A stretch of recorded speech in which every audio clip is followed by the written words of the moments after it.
আল্লাহ রাব্বুল আলামিন ডাক দিয়েছেন ইয়া আইয়ুহাল্লাযীনা আমানু, আল্লাহ ঈমানদারকে ডাক দিয়েছেন, এরপরে বলেছেন তুবু ইলাল্লাহি তাওবাতান নাসুহা। জোরে বলুন আল্লাহু আকবার। আল্লাহ ঈমানদারদেরকে ডাক দিয়ে বলেছেন, বন্ধু আল্লাহ রাব্বুল আলামিন ঈমানদারকে ডাক দিয়েছেন, তোমরা খাঁটি নিয়তে খাঁটি ভাবে আল্লাহর কাছে তওবা করো। কি করো? যেটাকে বলা হয় তাওবাতান নাসুহা, খালেস তওবা। কথা বুঝতে পারছেন নি? আমি যেই জীবনে গুনাহ করেছি, এই গুনার জন্য কন্টিনিউ আল্লাহর কথা মনে করে লজ্জিত হতে হবে। কথা বলেন না কেন? আমি লজ্জিত হব, আমি নিজেকে অপমানী মনে করব। কার কাছে? নিজের বিবেকের কাছে। আমি যখন আমার নিজেকে বিবেকের কাঠগড়ায় দাঁড়িয়ে যাব, বন্ধু আমি যখন আমার বিবেকের কাঠগড়ায় যখন দাঁড়িয়ে যাব, তখন আমি নিজের কাছে নিজে ধরা পড়ে যাব। যে নিজের বিবেকের কাঠগড়ায় দাঁড়াইয়া নিজের বিবেকের কাছে ধরা পড়ে যায় রে, সেই তো সত্যিকারের মুমিন হয়ে কবরে যেতে পারে। যে নিজের বিবেকের কাঠগড়ায় দাঁড়াতে জানে না, ও বন্ধু, তার জীবন মরণের মধ্যে কোনো পার্থক্য নেই, জিন্দা থাকলেও সেই মরা। কথা বলেন না কেন? আল্লাহ রাব্বুল আলামিন বলেছে আপনাকে আমাকে আল্লাহর কাছে খাঁটি অন্তরে তওবা করার জন্য। জোরে জোরে কন্না আল্লাহু আকবার। এবার আল্লাহ রাব্বুল আলামিন আরো বলতেছেন, আল্লাহ রাব্বুল আলামিন বন্ধু আরো বলতেছেন, আমার দিকে খেয়াল করেন। আল্লাহ রাব্বুল আলামিন আরো বলতেছেন, ওয়াতুবু ইলাল্লাহি জামিআ আইয়ুহাল মুমিনুনা লাআল্লাকুম তুফলিহুন। জোরে জোরে কন্না আল্লাহু আকবার। আল্লাহ রাব্বুল আলামিন ঈমানদারগণ তোমরা সকলে আল্লাহর কাছে তওবা করো, তাহলেই তোমরা সফল হয়ে যাবে। ওমা সুবহানাল্লাহ, আল্লাহু আকবার বলেন না কেন? আরো জোরে বলেন না। আল্লাহ ঈমানদারকে ডাক দিয়ে কি বলেছেন? তোমরা আল্লাহর কাছে কি করো? কথা বলেন না কেন? তোমরা আল্লাহর কাছে কি করো? তওবা করো, তাহলে তোমরা কি হয়ে যাবে? সফল কাম হবে। বলছে কে? আল্লাহ। এখন আপনারা একটা জিনিস সহজে বুঝেন। আমি সারা জীবন গুনাহ করলাম। কি করলাম? আমি জানি বন্ধু, একটা বিচারে গিয়ে সাক্ষী দিয়েছি ভুল, বন্ধুর ইজ্জত বাঁচানোর জন্য। কথা বলেন না কেন? এটা বাস্তব কথা তো। আপনি মনে মনে ভাবলেন আমি একদিন একটা সালিশ হয়েছিল, ওই সালিশে গিয়ে আমার বন্ধুর বাঁচাইতে গিয়ে, বন্ধুর ইজ্জত বাঁচাইতে গিয়ে মিথ্যা সাক্ষী দিয়ে আর একজন নির্দোষ মানুষকে আমি কলঙ্কিত করে দিলাম। কথা বলেন না কেন? আমার পুকুরে মাছ হয়েছে, আমি মাছগুলো উঠালাম, কিন্তু আমার টাকার সমস্যা ছিল, একটু দুষ্টুমি করে ওজন একটু কম দিয়ে আমি 500-1000 টাকা বেশি নিয়ে আসলাম। এরকম ত্রুটি আছে না নাই? মায়ের কলিজায় আগুন দিলাম।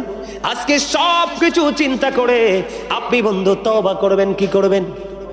কিন্তু তওবা যখন করবেন, আপনার মধ্যে একটা নিয়ত আপনি কন্টিনিউ রাখবেন। সেই তওবাটা হলো, আল্লাহ গো, জীবনে যত গুনাহ করেছি এই গুনার জন্য কন্টিনিউ আমি অনুতপ্ত হচ্ছি। কারণ আল্লাহ বলেছেন, O believers you fear me. আল্লাহ ঈমানদারকে ডাক দিয়ে বলেছেন, ঈমানদারেরা তোমরা আমাকে ভয় করো। কি করো? তোমরা আমাকে ভয় করো। হুজুর, ভয় করলে কি লাভ হবে? আল্লাহ উইল ফরগিভ ইউ। আল্লাহ তোমাদের সমস্ত জীবনের গুনাহগুলো মাফ করে দিবে। জোরে জোরে বলেন না সুবহানাল্লাহ। বন্ধুরে, আমার ওয়াজ মজা লাগেনি? ভালো লাগেনি? কার কার কাছে ভালো লাগে? মা হাত তোলার নমুনা ভালো না? হাত তোলার কথা আর কইতাম না, হাত নামান। মা গো মা, ওয়াজ করি আমি আর এতটা ক্লান্ত হয়ে পড়তেছে। তারা দেখছেন নি? দাদা কইলো নি কামটা করছেন? ওয়াজ করি আমি আর দুর্বল হচ্ছে, ক্রমান্বয়ে হেরা দুর্বল হয়ে পড়তেছে। এটা উচিত কথা হইলো? আল্লাহ বলতেছে, remember me then I will remember you. তোমরা আমাকে স্মরণ করো, তাহলে আমি তোমাদেরকে স্মরণ করব। আপনি আল্লাহর দয়া পাইবেন করতে কি? আপনি আল্লাহরে ডাকতে ভয় পান? আমার গজলের কথাগুলো বুঝতে পারছেন? কথা বুঝতে পারছেন? আমার কথা কয় না? আবার শোনেন, সকল ব্যথার বোঝা বইতে পারে। আমাদের মনে ভয় আসেনি? এখন ব্যথা আসেনি? ওমা ভয় বলে নাই। যেদিকে হুজুর কি করবো, ভূমিকম্প আইতে আছে, তো কি করবো? আল্লাহরে ডাকো। তো এটা ভয় না? কথা কন না কেন? আপনাদের মধ্যে আতঙ্ক নাই? আরো জোরে আছে না নাই? সকল ব্যথার বোঝা বইতে পারে, সব জ্বালা যাতনা সইতে পারে। বিপদ আপদ এলে খোদাকে ডাকে, তার দয়া করুণাই ভরসা রাখে। হারায় না হুঁশ সেই তো মানুষ, সেই তো মানুষ, বলেন সেই তো মানুষ।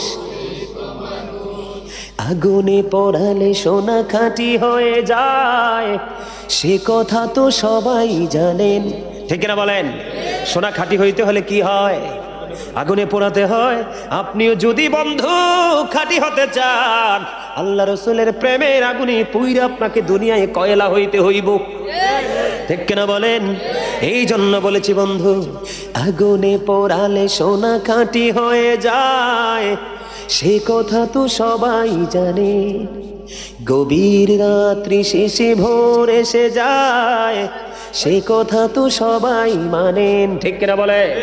অন্ধকার যখন দূর হয়ে যায়, আলো বন্ধু অপেক্ষমান। ঠিক কিনা বলে? আমরা মনে করবো আমরা অন্ধকারে আছি, আজকে তওবা করে নেব গো। আমি বন্ধু তওবা করাবো না, পীর সাহেব হুজুর আশা করি তওবা করাবে। আল্লাহর ওলিদের কাজই হলো মানুষকে পাপের জগৎ থেকে ফিরিয়ে আনার টার্গেট। ঠিক কিনা বলেন? ওনার কাছে আপনারা তওবা করবেন। ও বন্ধু, জীবনের গুণাগুলি মুক্ত হয়ে আপনি আলোর জগৎ ছেড়ে অন্ধকার জগতের দিকে হাঁটতে পারবেন। এই জন্য বলেছি বন্ধু, আগুনে পোড়ালে সোনা খাঁটি হয়ে যায়, সে কথা তো সবাই জানে। গভীর রাত্রি শেষে ভোর এসে যায়, সে কথা তো সবাই মানে। সমুদ্র পাড়ি দিয়ে দারচিনি বন, দেখে দেখে বড় শুধু নাবিকের মন। সিংহ পুরুষ সেই তো মানুষ, সেই তো মানুষ। মারহাবা বলেন না? আরো যারা বলেন। পরিপূর্ণ সফল হতে হলে বন্ধু গভীর সমুদ্র পাড়ি দিতে হয়। ঠিক কিনা বলেন?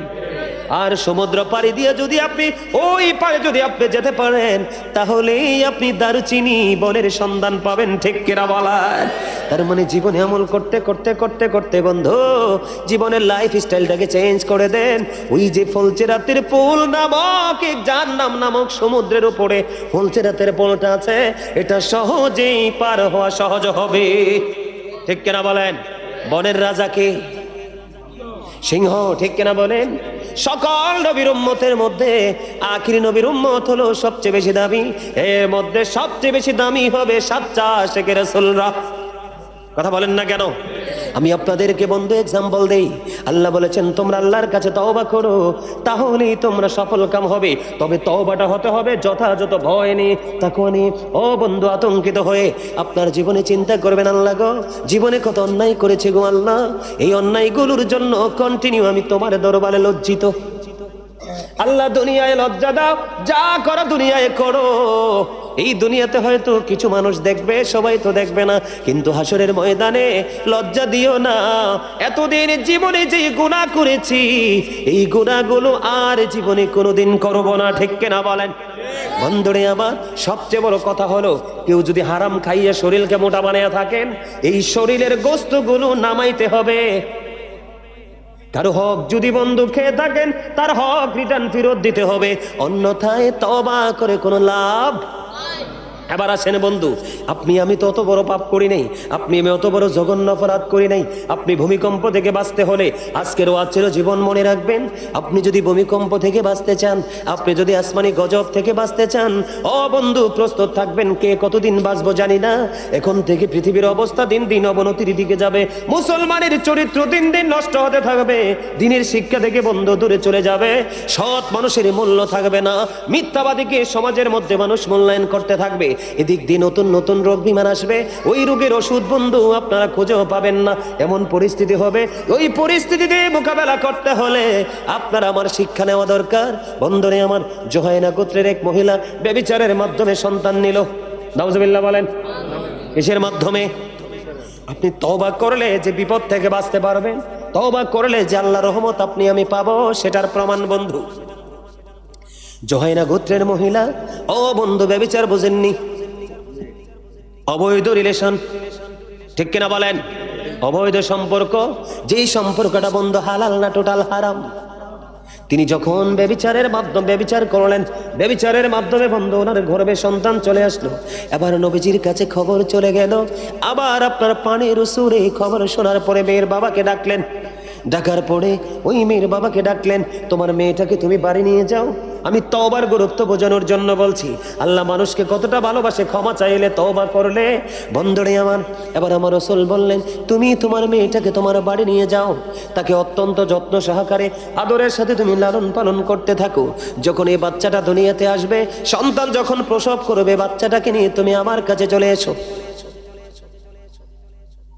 এই কথা যখন বলল বন্ধু, তখন ওই বাবাটা বাচ্চাটাকে নিয়ে মেয়েটাকে নিয়ে লালন পালন করতে লাগলেন।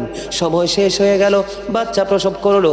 বাচ্চা প্রসব করার পরে আবার আমার রাসূলের কথা মতো মেয়েটাকে নিয়ে আসলেন। আসার পরে আমার নবীজি অর্ডার করলেন, তার পরনের পোশাকটাকে সুন্দর করে বেঁধে নাও।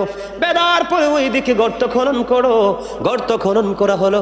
বন্ধু তাকে ওই কাপড় দিয়ে সুন্দর করে বেঁধে তাকে বন্ধু গর্তের মধ্যে কি করলো, অর্ধেকটা গাড়ায় ফেলা হলো।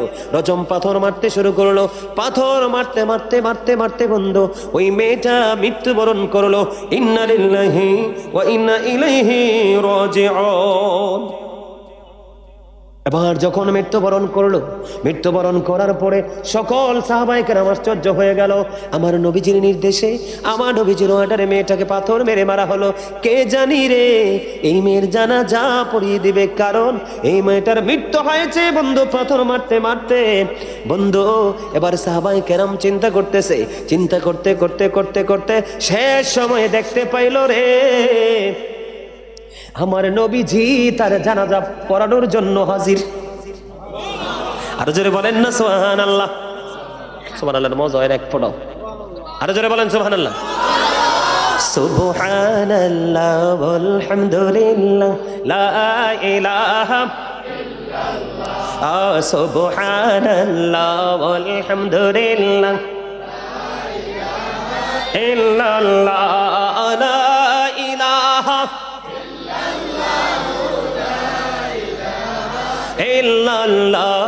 নবী আমার নূরের পুতুল জগত করলেন উজালা। নবী আমার নূরের পুতুল জগত করলেন উজালা। রোজ হাসরে করবেন তিনি উম্মতের ফয়সালা। সুবহানাল্লাহ।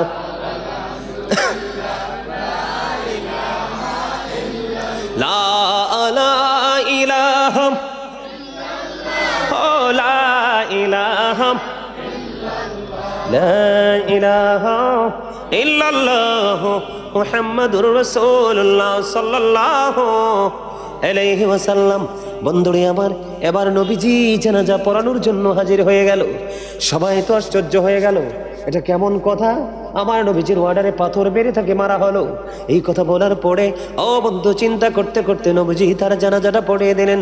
হযরতে ওমর একটা ডাক দিলেন, ইয়া রাসূলুল্লাহ, ইয়া হাবিবাল্লাহ, নবী গো, ও প্রাণের নবী, এটা কেমন করে সম্ভব গো? এবার আপনার আমার প্রাণের রাসূল একটা ডাক দিয়ে বললেন, বন্ধু আপনার আমার প্রাণের নবীজি একটা ডাক দিয়ে বললেন, রে ওমর, এই মহিলাটা যে তওবা করেছে, এত ভয় নিয়ে, এত আতঙ্ক নিয়ে তওবা করেছে, এত খালেস নিয়তে তওবা করেছে রে ওমর, এই মহিলাটার তওবাটা যদি মদিনার 70 জন পাপীকে যদি ভাগ করে দেওয়া হয়, একটা মহিলার তওবাই 70 জনের মুক্তির জন্য যথেষ্ট হয়ে যাবে। জোরে জোরে বলেন না সুবহানাল্লাহ। আর জোরে বলেন না। আর তার তওবার মধ্যে আতঙ্ক ছিল কিনা? ভয় ছিল কিনা? গভীর ভয় ছিল। আল্লাহ, জীবন চলে যায় যাগো, কিন্তু জীবন চলে গেলেও যদি পাপ থেকে মুক্তি পাই, আমি ওই তওবাটাই করব যেই তওবাটার দ্বারা ও আল্লাহ আমি তোমার কাছ থেকে কলঙ্ক মুক্ত হতে পারবো। সুবহানাল্লাহ বলেন না। তাহলে তওবার গুরুত্ব আছে না নাই?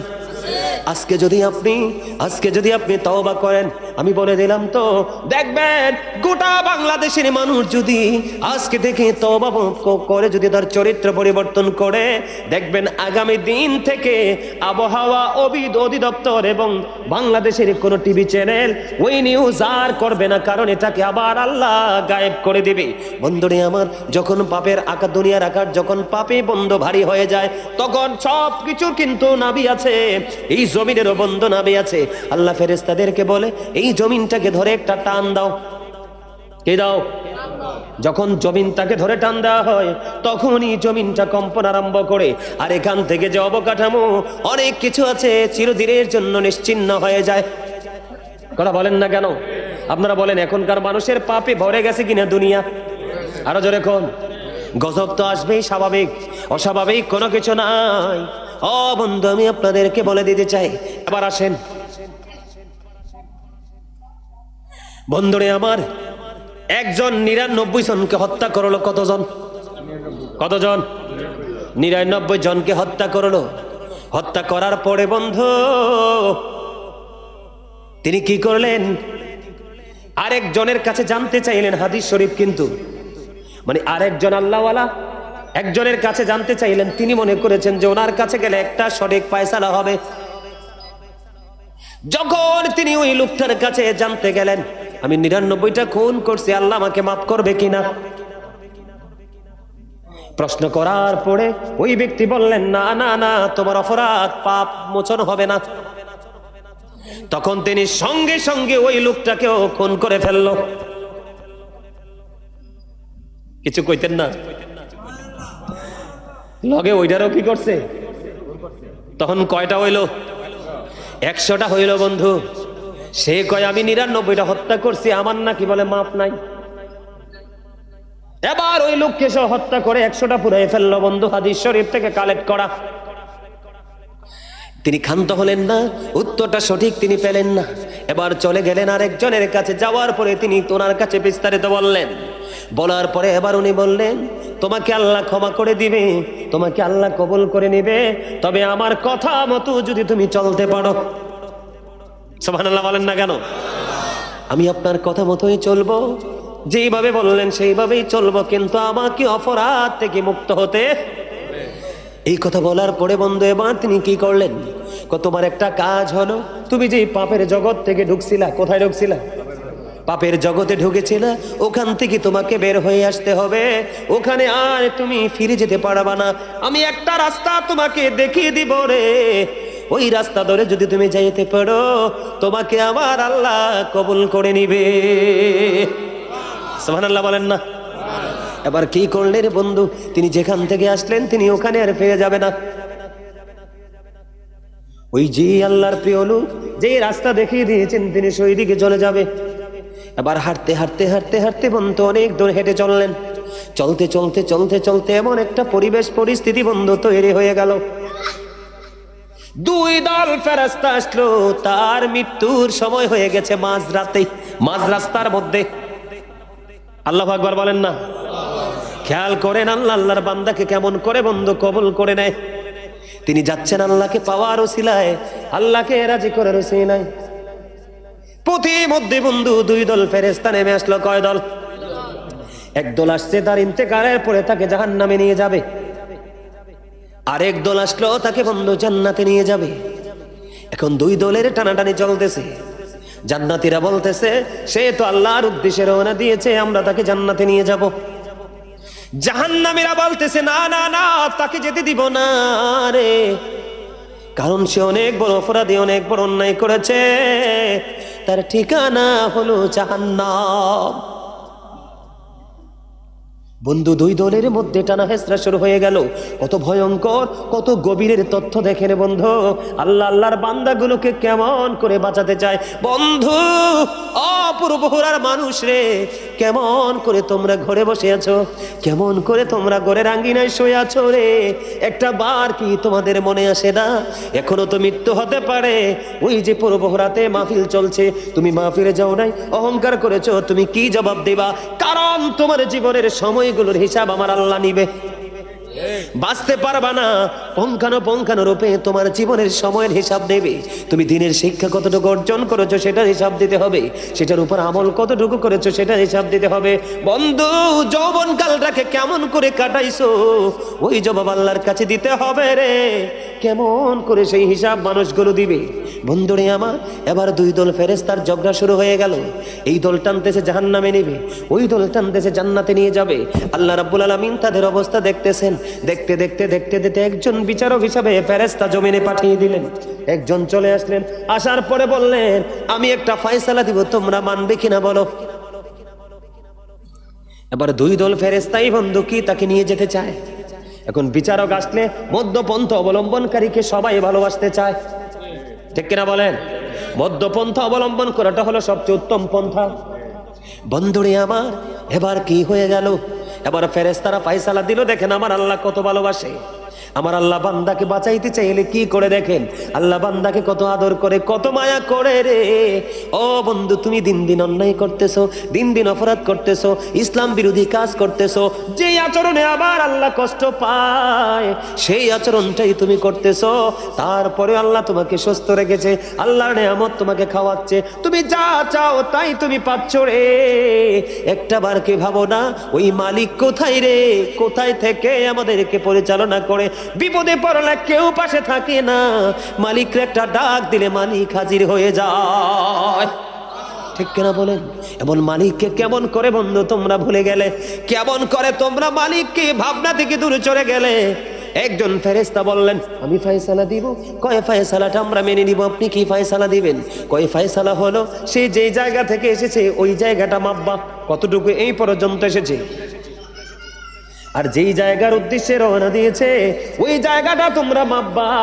মাপার পরে যেই জায়গাটা কম হবে রে, সে সেই পক্ষের, সে যেই জায়গাটা কম হবে সেই পক্ষের ফেরেশতারা তাকে নিয়ে যাবে।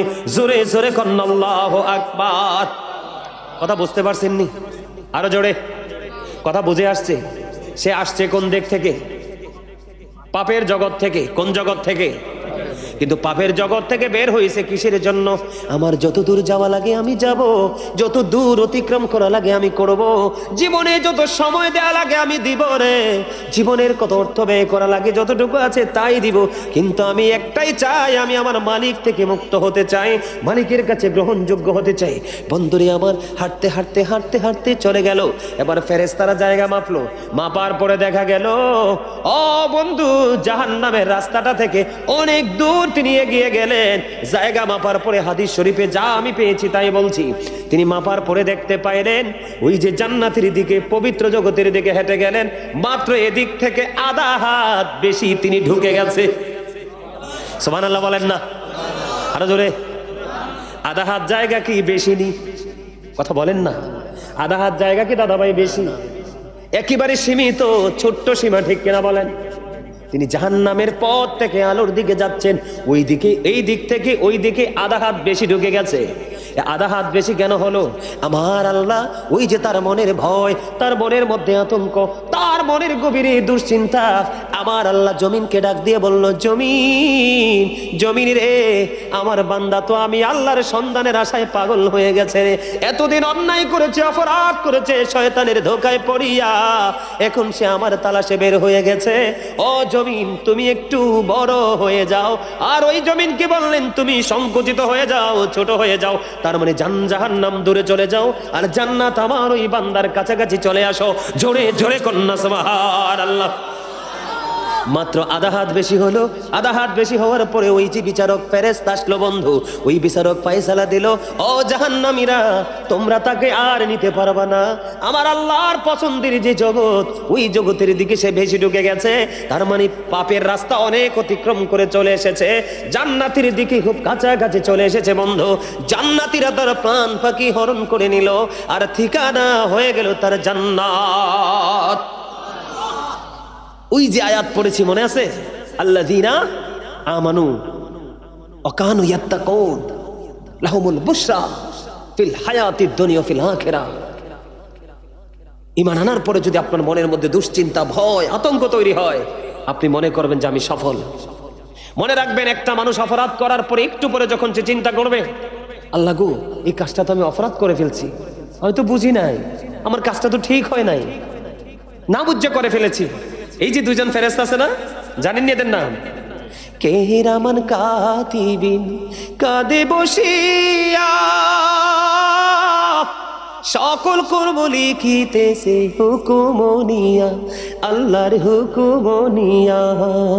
40 কদম হাঁটি মুনকার নাকির হাজির হইবে রে তখন, ঠিক কিনা বলেন? বন্ধুরে আমার, আমি আপনাদেরকে সহজ একটা রাস্তা দেখায়া দেই। আমার দিকে তাকান বন্ধু। এই যে ডান দিকে লেখা হয় পবিত্র কাজ, বাম দিকে লেখা হয় নাপাক কাজ। যখন আপনি কোনো অপরাধ করবেন, ওই দুই দিকের ফেরেশতার মধ্যে বন্ধু একটা মিট হয়। সুবহানাল্লাহ বলেন না? দুই কাঁধে দুইজন লিখতেছে, কি করতেছে? ভালো এবং মন্দ।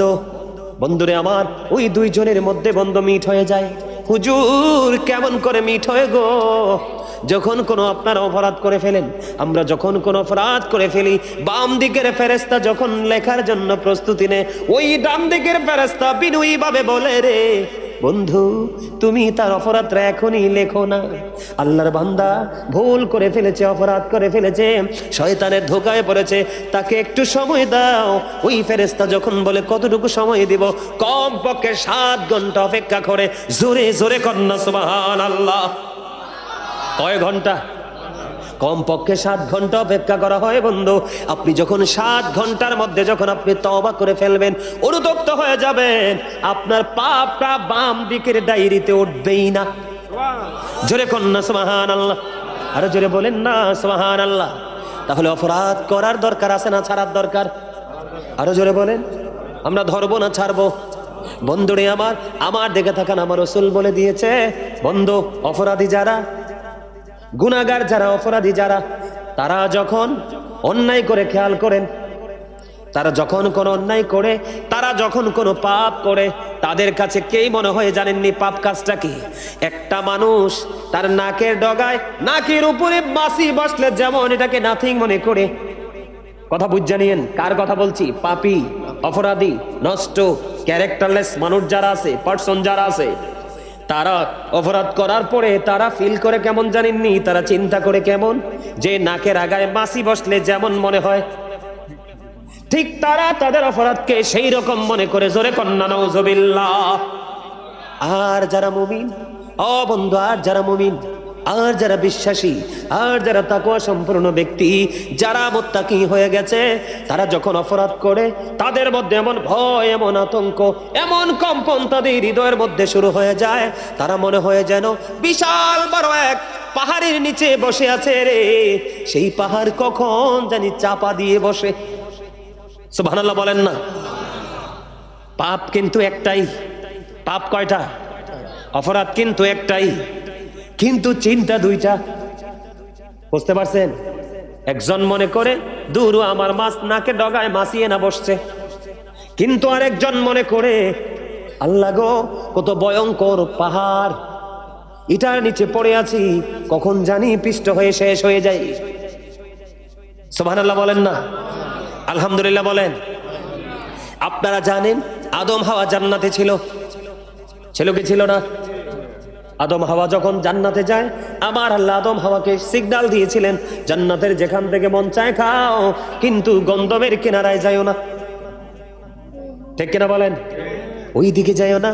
কিন্তু বন্ধু শয়তান তো লেগে আছে, কারণ শয়তান চিরদিনের জন্য বহিষ্কার হয়ে গেছে, আর আদম সন্তান জান্নাত বরাদ্দ হয়ে গেল। কিন্তু শয়তান চিন্তা করলো আদম হাওয়া কেমন করে জান্নাতে থাকে, আমি একবার দেখব। নাউজুবিল্লাহ বলেন না? আরো জোরে। এটাও মালিকের খেলা, আমাদের জন্য শিক্ষা। আদম কিন্তু জান্নাত থেকে গন্ধম খাবে না। কি করবে না? গন্ধম খাবে না। শয়তান এসে গন্ধম গাছের নিচে পড়ে বন্ধু চিৎকার শুরু করলো। এটা অনেক বড় লম্বা ইতিহাস, এই ওয়াজ সচরাচর করা হয় না, কারণ বিষয় দেওয়া হয়, বিষয় ভিত্তিক আলোচনা করি। গন্ধম গাছের নিচে বসে সন্তান শয়তান কান্না শুরু করলো। আমি একটু আগে বলেছি বন্ধু, খেয়াল করবেন, আল্লাহ কিন্তু শয়তান সম্পর্কে 2 ধরনের বার্তা আমাদেরকে দিয়েছে। আমি আজকে 2 ধরনের বার্তা দিব। আল্লাহ রাব্বুল আলামিন বলেছেন, Satan is the eternal enemy of the believers. ইন্না শাইতানা লাকুম আদুউন ফাত্তাখিযুহু আদুব। শয়তান তোমাদের প্রকাশ্য দুশমন, তাকে দুশমন বলে গণ্য করো। কিন্তু যারা মুমিন, যারা মুত্তাকি, তাদের সম্পর্কে আল্লাহ আরেকটা চমৎকার মেসেজ দিয়েছেন। আল্লাহ বলেছেন ইন্না কাইদা শাইতানি কানা দাঈফা। আল্লাহ বলেছেন শয়তান ডিসিপশন ইজ ভেরি উইক। শয়তানের ধোঁকা মুমিনের জন্য কিছুই না। তার মানে শয়তান মুমিনকে হাজার চেষ্টা করলেও তার রশি দিয়ে বাঁধতে পারবে না। তার প্রমাণ হলো আজকে পূর্বহুরার মানুষ যারা এই জান্নাতের বাগানে বন্ধু এসেছেন, আপনারা শয়তানের শক্ত জালকে শক্ত হাতে ছিঁড়ে ফেলে চলে এসেছেন জান্নাতে। সুবহানাল্লাহ বলেন না কেন? আরো জোরে। কথা কি বুঝে আসে আমার? সবাই বুঝেন? আলহামদুলিল্লাহ বলেন। তাহলে মুমিনকে শয়তান গায়েল করতে, আর শয়তানকে বায়াত, আর শয়তানকে শয়তান বায়াত করে ছাইড়া দিছে। তার মানে মানুষ রূপী শয়তানকে। কথা বলেন না কেন? আছে না নাই? এবার বন্ধু আমার দিকে তাকান, খেয়াল করেন। শয়তান এসে গন্ধবের নিচে কান্না শুরু করলো। এখন মা হাওয়া বাইরে গেল, কান্না শুনলে যাইতে হয় না? এই কারণে পুরুষকে গায়েল করার রশি হলো নারী। আদম সফিউল্লাহ তার সন্তানের জন্য, তার মানে আমাদের জন্য, তিনি 6টা উপদেশ রেখে গেছেন। এর মধ্যে একটা উপদেশ হলো তোমরা জীবনে পথ চলার ক্ষেত্রে কোনোদিন নারীর কথাই চলিও না। কার কথায়? কিন্তু লোকাল নারী আর মাকে এক জায়গা করিও না। এর মধ্যে সবচেয়ে বড় ভয়ঙ্কর হলো অভিশপ্ত বউ। কি আমার দিকে আরেকজন বাঁকা করে চায়, লাভ নাই তো, এটা হেসা কথা তো, ঠিক না বেটে? কি কথা কর না কেন? আরো জোরে। বউ, ও মা হাতে কি ঠাকুর দেখছেন কি? বউয়ে মায়ের খাওয়েন না, বউ আনছো করো তো, মায়ের তো খাইতে হইব। আল্লাহ রাসূল যেই বউ আনতে কইছে ঘরে, তোমরা কিন্তু এই বউ আনো নাই। কি আল্লাহ রাসূল যেই বউ আনতে কইছে এই বউ যদি ঘরে আনতা, এই ঘরে অশান্তি তো থাক দূরে, শান্তি তুমি মানুষকে হাওলাত দিতে পারতা।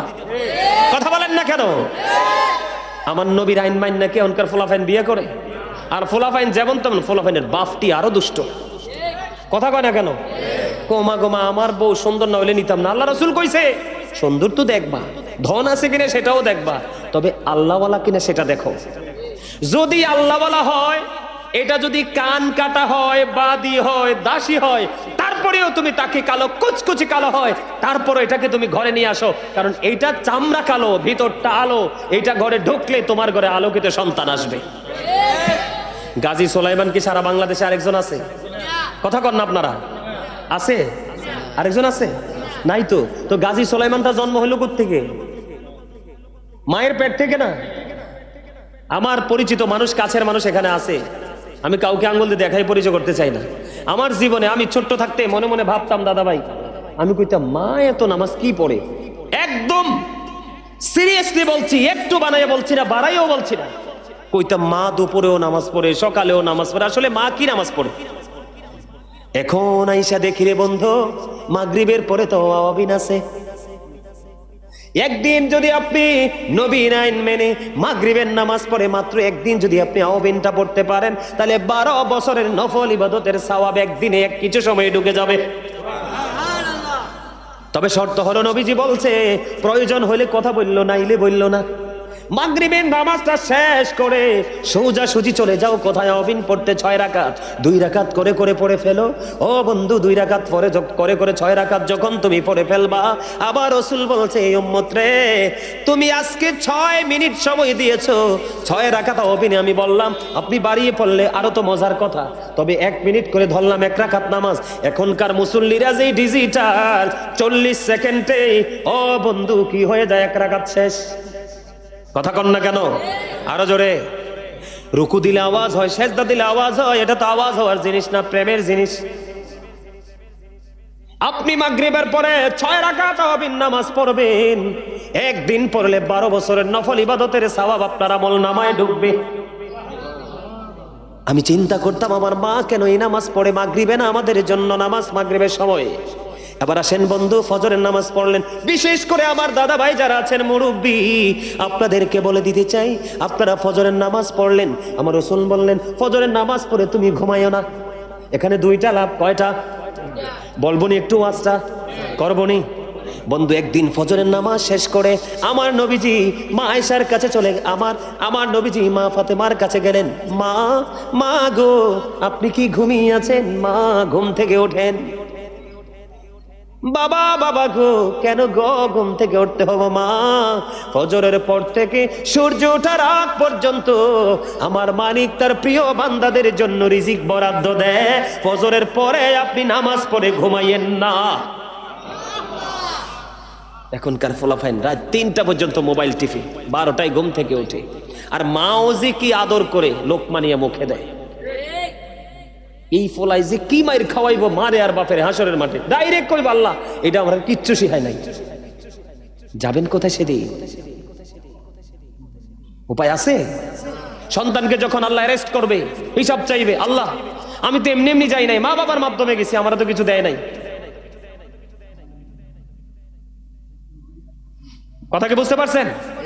একটা হলো ফজরের পর থেকে কি করবেন? সূর্য ওঠা পর্যন্ত ঘুমাবেন না। এই সময় মালিক তার বান্দার জন্য রিজিক বরাদ্দ দেয়। আপনি কতটুকু মালিকের কাছ থেকে আনবেন আপনাকে তো চাইতে হবে, না চাইলে কিছুই মিলে না। ঠিক কিনা বলেন? তার মানে এর মানে হলো কি, ফজরের পর থেকে আপনি সূর্য ওঠা পর্যন্ত আল্লাহর কাছে কি চান? মজার জিনিস তো, এই সময় তো মজার সময়। মান সাল্লাল বারদাইনি দাখালাল জান্নাহ। আমার রাসূল বলেছেন, যেই ব্যক্তি শীতল সময়ে 2 ওয়াক্তের নামাজ পড়বে তার ঠিকানা জান্নাত। সুবহানাল্লাহ বলেন না কেন? এই গেল বন্ধু একটা নিয়ামত। এরপরে ফজর পড়তে পড়তে নবীজি বললেন, তুমি কোরআন তেলাওয়াত করো, না হয় জিকির করো। করতে করতে করতে করতে কি হয়ে গেল? সূর্য উঠে গেল। সূর্য ওঠার পরে তুমি ইশরাকের নামাজ পড়ে নাও। সুবহানাল্লাহ বলেন না কেন? বলো হুজুর, ইশরাকের নামাজ পড়লে লাভটা হবে কি গো? আমার রাসূল জানিয়ে দিলেন, পরিপূর্ণ একটা উমরা এবং পরিপূর্ণ একটা হজের সওয়াব তোমার আমলনামায় ঢুকবে। পরে বন্ধু, ও বন্ধু, ইশরাকের নামাজ পড়লেন। ইশরাকের নামাজ পড়ার পর থেকে সূর্য পশ্চিম দিকে হেলার আগ পর্যন্ত, তার মানে 12টা পর্যন্ত, 12টার আগ পর্যন্ত, ঠিক কিনা বলেন? 12টার পর থেকে কিন্তু সূর্য পশ্চিম আকাশে কি করতে থাকে? হেলে যায়। আমার রাসূল জানিয়ে দিলেন, তুমি ইশরাকের নামাজ পড়ার পরে এবার তুমি দুহার নামাজ পড়ো। এটাকে শাস্তের নামাজও বলা হয়। কিসের নামাজ? দুহার নামাজ পড়ো। এটা 2 রাকাত থেকে তুমি 12 রাকাত পর্যন্ত পড়তে পারবে। জোরে জোরে কন্না সুবহানাল্লাহ। 2 রাকাত থেকে কত রাকাত? 2 রাকাত থেকে 12 রাকাত পর্যন্ত পশ্চিম আকাশে সূর্যটা হেলে যাওয়ার আগ মুহূর্ত পর্যন্ত তুমি পড়ে নাও। বন্ধুরে আমার, আপনার আমার বডিতে 360টা পার্টস আছে, 360টা জয়েন্ট আছে। বুঝতে পারছেন নি? এগুলোর যাকাত তো দিতে হবে, এগুলোর সাদকাত আপনাকে আদায় করতে হবে। আমার নবীজি বললেন, বন্ধু মসজিদের মধ্যে যদি তুমি কোনো নাফাকি দেখো, থুতু দেখো বা যেই কোনো কিছু দেখো, তুমি এই নাফাকিটা সরাইয়া তুমি কি করো? ওখান থেকে সরাইয়া মাটির মধ্যে তুমি এটা পুঁতে ফেলো। আবার যখন তুমি রাস্তা দিয়ে হাঁটবে, রাস্তা দিয়ে হাঁটার সময় যখন তুমি কষ্টদায়ক কোনো কিছু দেখবে, তাহলে তুমি কষ্টদায়ক কিছু জিনিসগুলো এরকম ইশারা দিলে তো আমি ডরাই। ওয়ালাইকুম আসসালাম। আসসালামু আলাইকুম। মারহাবা বলেন, আরো জোরে বলেন। আমি যেটা আশঙ্কা করছি সেইটাই হইছে। ওনার মধ্যে একজন অনারেবল পার্সন, সিনিয়র পার্সন, একজন আল্লাহর ওলি, ওনাকে বসায় রেখে ওয়াজ করাটা উচিত। আলহামদুলিল্লাহ, দাদা ভাই অনুমতি দিছে, তাহলে একটু আরেকটু। জি দাদা ভাই অনুমতি দিচ্ছেন মন থেকে? আলহামদুলিল্লাহ বলেন আরে জোরে। এই দুষ্ট ছেলে, হাসি মিষ্টি করে দিবা। হাসিটাও দুষ্ট হলে কেমনে হইব? কে? দুষ্ট ছেলেদের হাসি কি হতে হয়?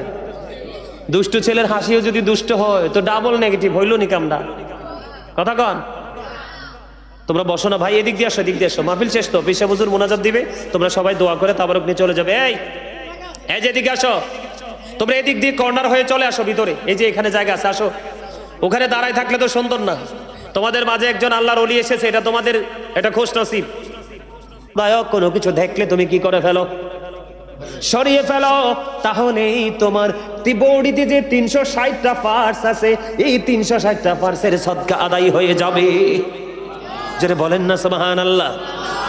এখন আমার পূর্বহরার যারা মুসল্লি আছেন, আপনারা তো সবাই আমার মুসল্লি, কথা কন না কেন? মানুষের জীবনে সবচেয়ে বড় আনন্দের দিন যেটা কিতাবের দিক দিয়ে বন্ধু জুমার দিন, সাইয়্যিদুল আইয়াম, শ্রেষ্ঠ দিন। কিন্তু আমরা বাংলাদেশের মানুষের জন্য সবচেয়ে সেরা ঈদের দিন হলো রোজার ঈদের দিন। কথা বলেন না কেন? আপনাদের ঈদটাকে ছোট করে দেখছি না, আপনাদের দৃষ্টিতে যে ঈদটা সবচেয়ে বড় দোয়া কবুলের দিন, ঈদের দিন ফেরেশতারা রাস্তার পাশে দাঁড়িয়ে থাকে আপনাদেরকে আহলান সাহলান জানানোর জন্য। জোরে জোরে কন্যা সুবহানাল্লাহ। আপনারা যখন বাড়ি থেকে বের হয়েছেন এক রাস্তা দিয়ে, ঈদের নামাজ পড়ে যখন আরেকটা রাস্তা দিয়ে বাড়িতে ঢুকবেন, আপনার মনের অজান্তেই সবগুলো গুনাহ আল্লাহ মাফ করে দিবে। তাহলে আমাদের জন্য স্পেশাল দিন, ঈদের দিন। আসমানে সেই দিনটাকে বন্ধু পুরস্কার বিতরণের দিন হিসাবে ঘোষণা করা হয়।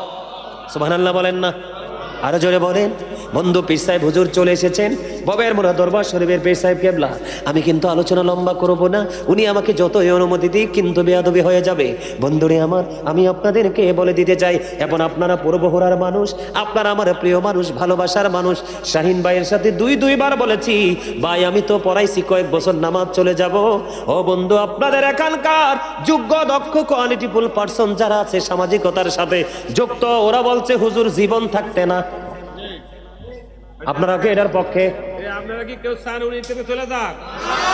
কেউ চান? আমি তো ভাবছি শাহিন ভাইসে কি আমার আলাদা প্রেসার দিচ্ছে, অন্তত না, আসলে রিয়েল ভাবে প্রেসার দিচ্ছে। আলহামদুলিল্লাহ বলেন। যুবক ভাইরা, তোমরা কি চাও আমি তোমাদের এখানে এসে সারা জীবন নামাজ পড়াই? আমি কিন্তু শহরে জুমার দায়িত্ব নিয়েছি, বিশাল ঈদের জামাত পড়াইতে হইব। আমি ওদেরকে সাফ সাফ বলে দিছি, বাবুরে হ্যাঁ কিছু লোক আছে আমার মাইরে লইব। মারহাবা গন, আরো জোরে। সত্যি করে কন্ত, আমার কথাগুলো কি আপনাদের হৃদয়ে যাচ্ছে? হৃদয় ধারণ করতেছে? সত্যি ভালোবাসা নিয়ে, প্রেম নিয়ে। আর আপনারা আমার অত্যন্ত ভালোবাসার মানুষ। আপনারা বুঝবেন না সেটা। আমার দাদা ভাই, উনি একজন আল্লাহর ওলি। উনি জানে ওনার কাছে ওনার ভক্তদেরকে কতটা আদরের মনে হয়। একজন টিচার জানে তার স্টুডেন্টরা তার কাছে কতটা আদরের, কতটা স্নেহের। একজন ইমাম সাহেব জানে তার মুসল্লিরা তার কাছে কত প্রিয়। জানেন না, ইমাম সাহেবের প্রাণ হচ্ছে তার মুসল্লি, আলোচকদের প্রাণ হচ্ছে স্টেজ। কথা কি বুঝতে পারছেন আমার? আশা করি বুঝাইতে পারছি। এখন পূর্বহরার মানুষ, আমার ভাই, আমার বাবারা, যুবক বন্ধুরা, আপনারা সবাই বন্ধু মনে মনে ভাবলেন, হুজুর মসজিদে তো নাপাকি কিছু নাই, কি করে আদায় করব? রাস্তার মধ্যেও কষ্টদায়ক কোনো কিছু দেখি না যে আমি সরিয়ে ফেলবো। হুজুর গো, আমি কি তাহলে এই নিয়ামত থেকে বঞ্চিত হব? 360টা ফার্সের সদকা আদায় থেকে বুঝি আমি দূরে থাকবো? আমার রাসূল বললেন, না রে না, ও আমার পাগল উম্মতেরা, আমি জানি আমার কিছু পাগল উম্মত তার জীবন সম্পদ সবকিছু আমি নবীর জন্য বরাদ্দ রাখবে। এই জন্য আমার রাসূল বলে দিয়েছেন, না না না পাগল উম্মতেরা রে, তোমরা এই নিয়ামত থেকে বঞ্চিত হবে না। আমার রাসূল বলে দিয়েছেন, বন্ধু এশরাকের নামাজের পরে দোহার যে নামাজটা, শাস্তের নামাজটা, ওই নামাজটা তুমি 2 রাকাত থেকে 12 রাকাত পর্যন্ত পড়তে পারবে। তবে সূর্য পশ্চিম দিকে হেলার আগ পর্যন্ত এই নামাজটা তুমি 2 রাকাতও পড়তে পারো, 4 রাকাতও পড়তে পারো।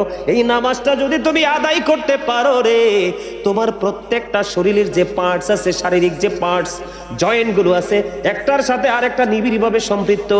একটা লুজ হয়ে গেলে তোমার জীবন অর্ধেকটা অকেজ হয়ে যায়। এই জন্য রাসূল বলেছেন, তুমি দোহার নামাজটা পড়ে নাও, শাস্তের নামাজটা পড়ে নাও, তাহলে তোমার ওই 360টা ফার্সের হক আদায় হয়ে যাবে। সাদকা আদায়ের সওয়াব তোমার আমলনামায় আসবে। জোরে জোরে বলুন না সুবহানাল্লাহ। ও বন্ধু, কেন বললাম? আমি এই আমলগুলো ছোট্ট থাকতে আমার মা করেছেন, আমি দেখে দেখে বন্ধ বড় হয়েছে। আর আমার জীবনে কোনোদিন দেখিনি আমার বাবা 1 ওয়াক্ত নামাজ বন্ধ কাজা করতে। এই জন্য হয়তোবা আমার বাবা আমার কোনো না কোনো নেয়ামতকে আল্লাহ কবুল করে আমি অধমকে পাঠাইছে গোলামির জন্য। বন্ধু, আমি আপনাদের কাছকে সাক্ষী রেখে বলে যাই, আমার মালিক যদি বলে এই পৃথিবীতে তুমি কোনো খাবার খাইতে পারবা না, কিন্তু কিন্তু তুমি সুস্থ থাকবা। আজকে আমি বলে গেলাম, আমার মালিক যদি সেই অর্ডার দেয়, তুমি জীবনে কোনোদিন কোন এই জীবন থেকে বাকি জীবন খাইতে পারবা না, কিন্তু তুমি সুস্থ থাকবা। কিন্তু এর পাশাপাশি সারা জীবন তুমি প্রাণ করে গোলামি করবা। আমার চেয়ে বেশি খুশি মনে হয় পৃথিবীতে আর কেউ হবে না। জোরে জোরে কন্যা সুবহানাল্লাহ। এই জন্য বন্ধু বলে দিলাম, তেঁতুল গাছ লাগাইলে যেমনি তেঁতুল আসে, আম গাছ লাগাইলে যেমনি আম আসে রে। আল্লাহওয়ালা পিতা মাতার গর্ভ থেকে, ঔরস থেকে আল্লাহওয়ালা সন্তানই 5টা হইলে একটা হয়ে যায় আল্লাহর ওলি। কথা কন না কেন? আমার কথা বুঝে আসছে নি? হুজুর, ওলি হইতে হলে শুধু ছেলে হইতে হবে এমনটি না রে, মেয়েরাও আল্লাহর ওলি হয়। ইতিহাস খুলে দেখেন, আল্লাহওয়ালা বুজুর্গ মেয়েদের কারণে পর্যন্ত বাবা মা জান্নাতি হয়ে গেছে। সুবহানাল্লাহ বলেন না?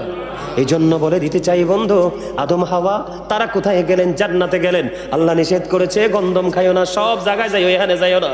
শয়তান কান্নাকাটি শুরু করলো। কান্নাকাটি শুরু করার পরে মা হাওয়া দৌড়ে চলে গেল। যাওয়ার পরে বলল, তুমি কেন কাঁদো? কয়, আমি কাঁদি এই কারণে, তোমরা এত সুন্দর এত আরামদায়ক জায়গায় আছো, খুব অল্প সময়ের মধ্যে এখান থেকে তোমরা বের হয়ে যাইতে হবে। জোরে জোরে কন্যা নাউজুবিল্লাহ। এখান থেকে আমরা বের হয়ে যাব। কয়, বের যেন না হইতে হয়, এটার জন্য কি করব? কয়, এটার জন্য কাজ হলো, এই যে গাছটা দেখতে পাইতেছো, ওখান থেকে একটা গন্ধম ফল পারলেন। নাউজুবিল্লাহ বলেন না? গন্ধম ফল পেরে ওই সন্তান মা, ওই শয়তান মা হাওয়ার সামনে চিবিয়ে চিবিয়ে খাইতে শুরু করলো। এখন মা হাওয়াকে বললেন, তুমি যদি এই গাছের ফল খাইতে পারো তাহলে তুমি এখানে থাকতে পারবা। মা হাওয়া খাওয়ার জন্য ইচ্ছা পোষণ করলেন, কিন্তু তখন শয়তান বাধা দিল, না না না, তুমি এই ফলটা খেও না, তুমি একা থাকতে লাভ হইব কি, তোমার স্বামী যদি না থাকে। আমার নাউজুবিল্লাহ কন না কেন? শয়তানের শয়তানিটা খেয়াল করেন। কি কয়, তুমি থাকলে লাভ হইব কি, তোমার স্বামী না থাকলে। এবার মা হাওয়া আশ্চর্য হয়ে গেলেন।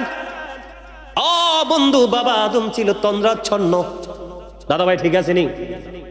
তখন কি করলেন? ওই গন্ধমের রস বন্ধু খাওয়াইয়া দিলেন। মা হাওয়া বাবা আদমকে খাওয়াইয়া দিলেন। পুরুষের এই জায়গাটা দেখছেননি? কথা কন না কেন? এটা দেখছেননি? এই পর্যন্ত আসলো, চিপ দিয়ে ধরে ফেললো। সুবহানাল্লাহ বলেন না? ও বন্ধু, বাবা আদম মা হাওয়া গন্ধম খাইতে দেরি রে, আল্লাহর পক্ষ থেকে অর্ডার চলে আসলো, কুল নাহবিতু মিনহা জামিআ, you get down all from here. তোমরা জান্নাত থেকে বের হয়ে যাও। ও বন্ধু, জান্নাত থেকে যে বের হয়েছে, জান্নাতি পোশাকগুলো আল্লাহ কুদরতি ভাবে খুলে ফেলেছে। আল্লাহু আকবার বলেন না? একবার বলেন নাউজুবিল্লাহ। আল্লাহ কিন্তু বাবা আদমকে মা হাওয়াকে বলছে কি জানেননি? এই খেয়াল করেন, শিক্ষা নিয়ে যান। বিশেষ করে যুবক তোমাদেরকে বলছি, মুরব্বীদেরকে না। মুরব্বীরা এমনিতেই মোটামুটি ঠিক আছে, দুই একটা বাঁকা আছে, কিন্তু আমি তোমাদেরকে বলে দিতে চাই, ও যুবক, আদম সফিউল্লাহ আমাদের জন্য কিছু উপদেশ রেখে গেছেন। এর মধ্যে তিনি বলেছেন, জীবনে যে কোনো কিছু করার আগে 1000 বার চিন্তা করবা, অসংখ্যবার চিন্তা করবা, কিন্তু করার পরে চিন্তা করার কোনো সুযোগ নাই। যুবক, এগুলো তোমরা কোট করে নিয়ে যাও। আদম সফিউল্লাহ বলে দিয়েছেন, আমার বন্ধু বানিয়ে দিয়েছিলেন আমার আল্লাহ ফেরেশতাদেরকে। তোমার যদি কোনো কিছুর প্রয়োজন হয়, তোমার সঙ্গী প্রিয় করে দিলাম ফেরেশতাদেরকে, তাদের সাথে পরামর্শ করো। কিন্তু আমি আমার ফেরেশতাদের সাথে পরামর্শ করি নাই, শয়তানের ধোঁকায় পরে গন্ধম খাইলাম, জান্নাত থেকে বের হতে হলো। ঠিক তোমাদেরকে বলে দেই, জীবনে চলার পথে কোনো কাজ করার আগে যাকে তুমি সবচেয়ে প্রিয় মনে করো, তার সাথে তুমি আগে পরামর্শ করে নিবে। কথাকে বুঝে আসছে? এবার আমার আদম সফিউল্লাহ, আমাদের বাবা আদম সফিউল্লাহ, তিনি বলে দিলেন, পৃথিবীতে চলার পথে কখনো নারীর কথা মতো চলাফেরা করো না। কারণ হাওয়ার কথা শুনে আমি গন্ধম খেয়েছি, এটা তো আল্লাহর পক্ষ থেকে সংগঠিত, কিন্তু এটা ছিল আমাদের জন্য একটা শিক্ষা। কথাকে বুঝতে পেরেছেন? আরো জোরে বলেন। আদম হাওয়া ও বন্ধু জান্নাত থেকে বের হয়ে গেল, তারপরে কত কান্নাকাটি করলেন, আল্লাহর কাছে ক্ষমা চাইলেন। আপনারা জানেননি আদম হাওয়ার তওবা কোনটা? জানেননি? আদম হাওয়ার তওবা হলো বন্ধু, রব্বানা যালামনা আনফুসানা ওয়া ইল্লাম তাগফির লানা ওয়া তারহামনা লানাকুনান্না মিনাল খাসিরিন। দাদা ভাই ঠিক আছে নি? আদম হাওয়া এইভাবে তওবা করেছেন, আল্লাহ রাব্বুল আলামিন তাদের তওবা কবুল করে নিয়েছেন। ও বন্ধু, আপনাদেরকে তওবাটা বোঝানোর জন্য যাদেরকে জান্নাত থেকে বের করে দিল, আল্লাহ রাব্বুল আলামিন যাদেরকে জান্নাত থেকে বের করে দিলেন, তওবা করার কারণে, অনুতপ্ত করার কারণে, অনুশোচনা করার কারণে আল্লাহ রাব্বুল আলামিন তাদেরকে ক্ষমা করে দিলেন। জোরে জোরে বলেন না সুবহানাল্লাহ। আদম হাওয়ার ইতিহাস নিয়ে আরেকদিন নতুন করে আলোচনা করব যদি কোথাও দেখা হয়। দাদাভাই চলে আসছে আর রাত্র হয়ে গেছে অনেক, উনি আলোচনা করবে, মোনাজাত দিবে, তাবারক দিবে, তো সময় লাগবে। আর আলোচনা শুনলে তো হবে না, আগামী দিন ফজরও পড়তে হবে, ঠিক কিনা বলেন? সম্মানিত উপস্থিতি, আমার আলোচনায় কথায় যদি কষ্ট পেয়ে থাকেন আল্লাহর হস্তে ক্ষমা করে দিবেন। আর যদি কথাগুলো ভালো লেগে থাকে সেই কথাগুলোর উপর ভিত্তি করে আমল করার চেষ্টা করবেন। বিশেষ করে আপনাদেরকে বিনীতভাবে অনুরোধ করব, সব সময় সজাগ থাকবেন। আজকে সবাই বাড়িতে চলে যাবেন, আপনারা সবাই বাড়িতে গিয়ে ফ্যামিলি মেম্বার যারা আছে, যারা বুঝের আছে, অবুঝ যারা, তারা তো নিষ্পাপ।